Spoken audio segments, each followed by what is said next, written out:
going to talk about sentences. So, first നമുക്ക് sentencesന് എന്തൊക്കെ കാര്യങ്ങളാണ് വേണ്ടതെന്ന് നമുക്ക് നോക്കാം. Sentence need first letter should be a capital, പിന്നെ ending with full stop, exclamation mark or question mark. അപ്പോൾ അതൊക്കെ പിന്നെ അതിനൊരു മീനിങ് ഉണ്ടാവണം. മീനിങ് ഉണ്ടെങ്കിൽ അതൊരു സെന്റൻസ് ആവത്തുള്ളൂ. അപ്പോൾ first question, what is a sentence? Sentence എന്താണെന്ന് വെച്ചാൽ ഒരു group of words that make a sense is called a sentences.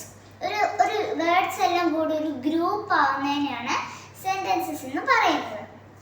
നമുക്ക് എക്സാമ്പിൾസ് നോക്കാം. This is A book. This is A book. ഇതൊരു ബുക്കാണ്. അതിനൊരു മീനിങ് ഉണ്ട്. എൻഡിങ് വിത്ത് ഫുൾ സ്റ്റോപ്പ് ഉണ്ട്. ഫസ്റ്റ് ലെറ്റർ ക്യാപിറ്റൽ ലെറ്റർ ആണ്. അപ്പോൾ ഇതൊരു കറക്റ്റ് സെൻറ്റൻസ് ആണ്. പിന്നെ വാട്ട് ഈസ് യുവർ നെയിം? നിന്റെ പേര് എന്താണ്? നമ്മളൊരു ക്വസ്റ്റ്യൻ ചോദിക്കുമല്ലേ, അതുകൊണ്ട് നമ്മൾ ക്വസ്റ്റ്യൻ മാർക്ക് ഇടും. ഫസ്റ്റ് ലെറ്റർ ക്യാപിറ്റലും ആണ്, പിന്നെ അതിനൊരു മീനിങ് ഉണ്ട്. അപ്പോൾ ഇതും ഒരു സെൻറ്റൻസ് ആണ്. It look wonderful. നമ്മൾ എക്സ്ക്ലമേഷൻ മാർക്കൊക്കെ ഉപയോഗിക്കുമ്പോൾ എന്തെങ്കിലും വണ്ടർഫുൾ അമേസിങ് ആയിട്ടുള്ളൊരു തിങ്ങൊക്കെ ഇതുപോലെ ഉണ്ടെങ്കിൽ നമ്മൾ അതിന് എക്സ്ക്ലമേഷൻ മാർക്ക് എന്ന് എഴുതും. അപ്പോൾ അത് കറക്റ്റ് സെൻറ്റൻസ് ആണ്. പിന്നെ ഈവനിങ് ഓൺ. ഈവനിങ് ഓൺ എന്ന് വെച്ചാൽ ഒരു അർത്ഥമൊന്നുമില്ല.